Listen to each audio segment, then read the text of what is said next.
Rejoice Ministries.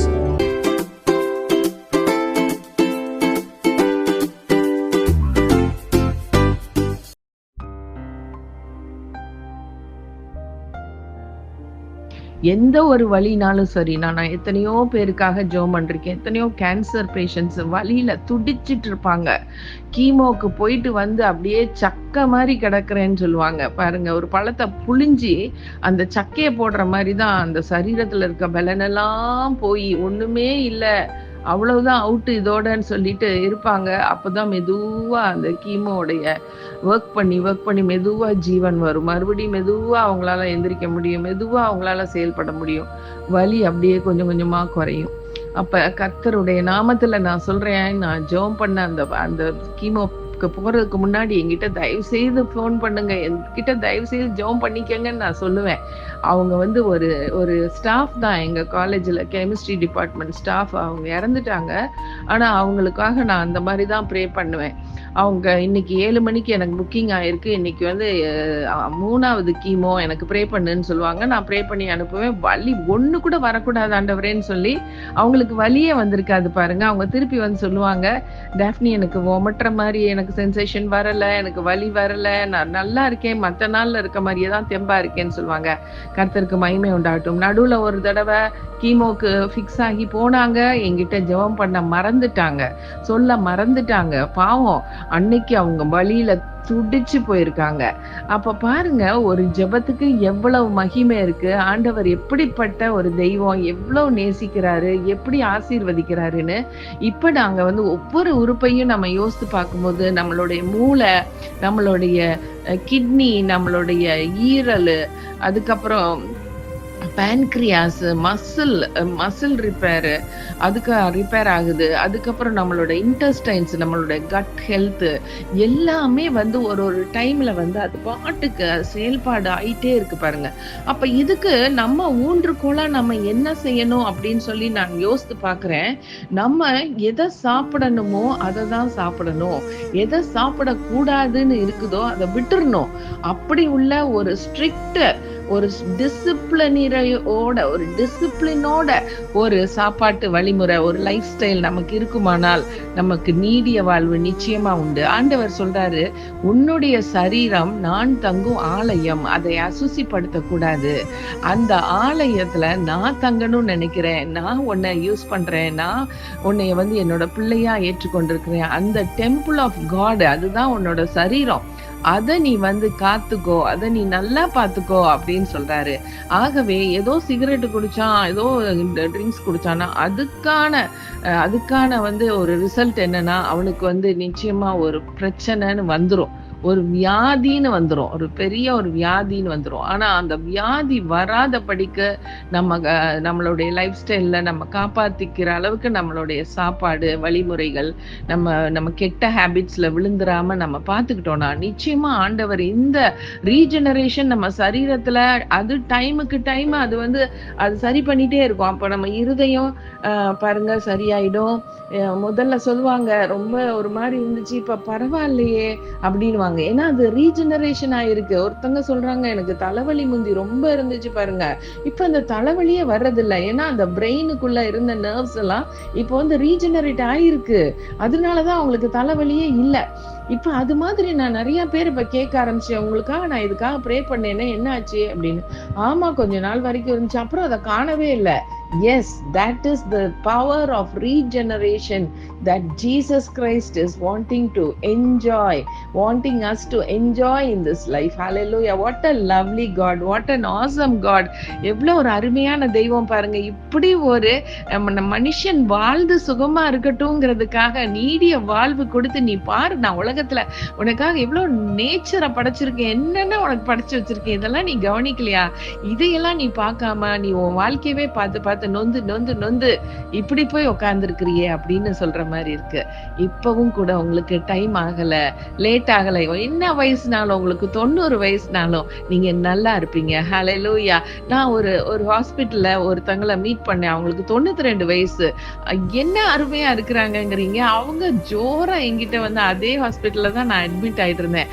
அழகா நாங்க 2 பேரும் ஆண்டவரை பத்தி பேசி ரொம்ப துதிச்சு ஸ்தோத்தரிச்சு கொண்டாடிட்டு இருந்தோம். ஏன்னா இன்னும் எங்களுக்கு வாழ்க்கை இருக்கு, நிச்சயமா இருக்கு. கர்த்தர் வந்து குறுகிய ஒரு வாழ்க்கையில நமக்கு வந்து எடுக்க மாட்டாரு. அந்த அளவுக்கு நம்ம கர்த்தருக்குள்ள இருந்தா போதும். ஆண்டவர்கிட்ட, ஆண்டவரே எனக்கு நல்ல ஒரு ஜீவியத்தை கொடுங்க, எனக்கு நீடிய ஆயுசு கொடுங்க, எனக்கு வியாதி இல்லாத ஒரு வாழ்க்கையை கொடுங்க, என்னோட மூளை, என்னோட இருதயம், என்னுடைய வயிறு, என்னுடைய லங்ஸ், என்னுடைய கிட்னிஸ் எல்லாத்தையும் இயேசுவின் ரத்தத்தால நான் கழுவுறேன். எனக்கு நீங்க பரிபூர்ண விடுதலை கொடுத்து என்னோட போன்ஸ் எல்லாம் நினமுள்ளதாக்கி எனக்கு வலி இல்லாத ஒரு வாழ்க்கை, அப்ப ஒரு சந்தோஷத்தின் ஒரு எல்லைக்கு போக அளவுக்கு எனக்கு நீங்க சுகத்தை என்னோட சரீரத்துல பரிபூர்ணமா கொடுக்குறீங்க. நான் அதை விசுவாசிக்கிறேன் ராஜா. என்னோட ஒவ்வொரு உறுப்பும் ரீஜெனரேட் ஆகுது. அது உங்களுடைய அந்த பிளான், அந்த கிரியேட்டிவ் பிளான்ல இருந்துச்சு. மனிதர்களுக்கு நான் கொடுக்கக்கூடிய ஒரு ஜீவன் வந்து ஒரு நல்ல ஒரு நாட்கள், நல்ல வருஷங்கள், எத்தனையோ வருஷங்கள், ஆயுசு வருஷங்களை நான் பெருக பண்ணுவேன். நான் உன்னை ஆசீர்வதிப்பேன். உன்னுடைய நீ வாழ வயது போல ஆவாயின்னு சொல்லியிருக்காரு. அதெல்லாம் ரீஜெனரேஷனுக்குரிய வசனங்கள் பாருங்களேன். நீ வந்து எவ்வளவு நீ ஓல்டா போனா கூட நீ வந்து அந்த ஏசாயா 40ஆம் அதிகாரத்துல இருக்கும் பாருங்க, 31வது வசனத்துல நீ வந்து தளர்ந்து போக மாட்ட. ஈவன் வாலிபர்கள் கூட ஒரு மாதிரி சோர்ந்து போவாங்க. ஆனா நீ வயசாய ஆனா கூட நீ வந்து நல்லா இருப்ப, ஸ்டெடியா இருப்ப, வாழ்ந்து சுகமா இருப்பேன்னு சொல்லிட்டு உற்சாகப்படுத்துகிற ஒரு வீடியோவா இருக்குது இது. கர்த்தருக்கு நான் மகிமை செலுத்துறேன். இந்த வீடியோவை பாக்குறவங்க எல்லாருமே நிச்சயமா உங்க மனசுல விசுவாசிங்க. இயேசு கிறிஸ்து நிச்சயமா உங்களை ஆசீர்வதிப்பாராக. அவருடைய திட்டம் அந்த மனுஷனை உருவாக்கும் பொழுதே அவருடைய திட்டம் வந்து ஒரு நல்ல திட்டமா இருந்துச்சு. நம்மெல்லாம் வியாதிப்பட்டு விழுந்து சீக்கிரத்தில் செத்து போகிற ஒரு திட்டம் கிடையாது. அது மனுஷனா தனக்காக ஏற்படுத்தி கொண்ட ஒரு கேடு. அவனா என்னத்தையோ கண்டதை சாப்பிட்டு கண்ட மாதிரி வாழ்ந்து அவன் சீக்கிரம் செத்து போறான். ஆனா உண்மையிலேயே தேவனுக்கு பயந்து ஆண்டவரோட இருக்கிற ஒரு மகளோ ஒரு மகனோ கர்த்தருக்கு பயந்து அவருடைய வார்த்தைக்கு கீழ்ப்படிந்து அவருடைய வார்த்தையின்படி செய்கிற ஒரு ஆணா இருந்தாலும் ஒரு பெண்ணா இருந்தாலும் அவர் அந்த மகளை ஆண்டவர் நேசிக்கிறாரு. நிச்சயமா பெரிய வாழ்க்கையிலையும் பெரிய பெரிய நன்மையான காரியங்களை கொடுத்து நல்லா தலைய நிமிர்த்தி ராஜாக்கள் மத்தியிலும் இன்னும் பெரிய இடத்துல உட்கார வச்சு ஹை பொசிஷன்லாம் கொடுத்து அத்தாரிட்டி கொடுத்து நல்லா வைப்பாரு பாருங்க. அப்படி உள்ள தெய்வம் நம்ம தெய்வம். கர்த்தருக்கு மகிமை உண்டாகட்டும்.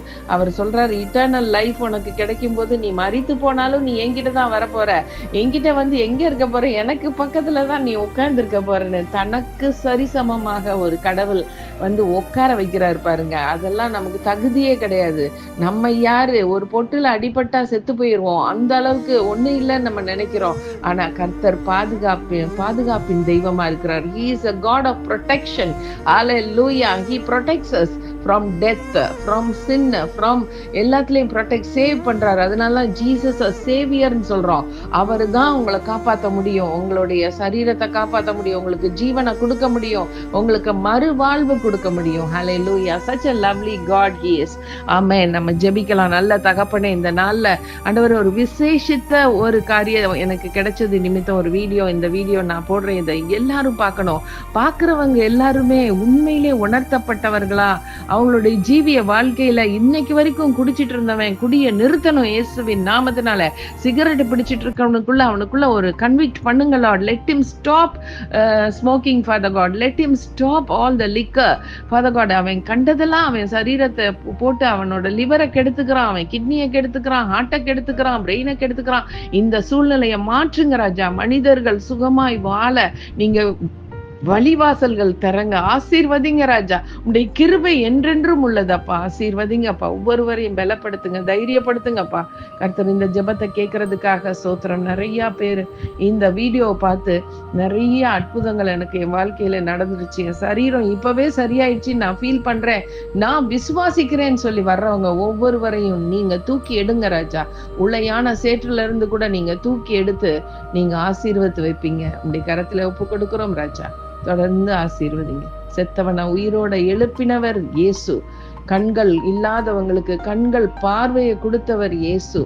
நடக்க முடியாதவனை நடக்க வச்சவர் இயேசு.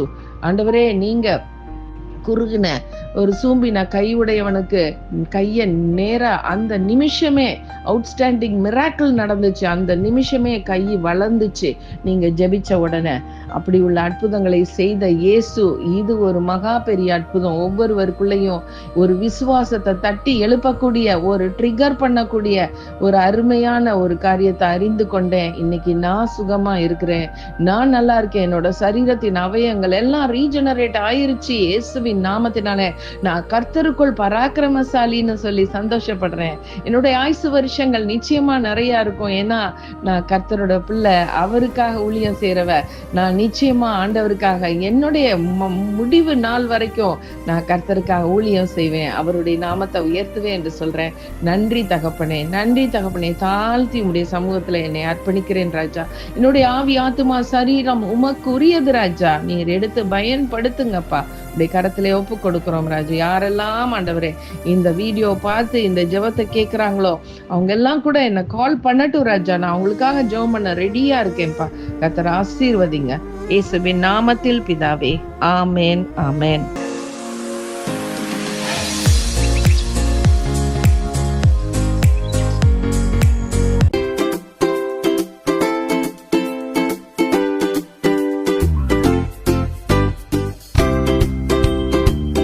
மேலும் எங்களை தொடர்பு கொள்ள Rejoice Ministries, evangelist doctor Daphne Joseph, cell 9171100011. கர்த்தர் தாமே உங்கள் ஒவ்வொருவரையும் ஆசீர்வதித்து காப்பாராக. ஆமென்.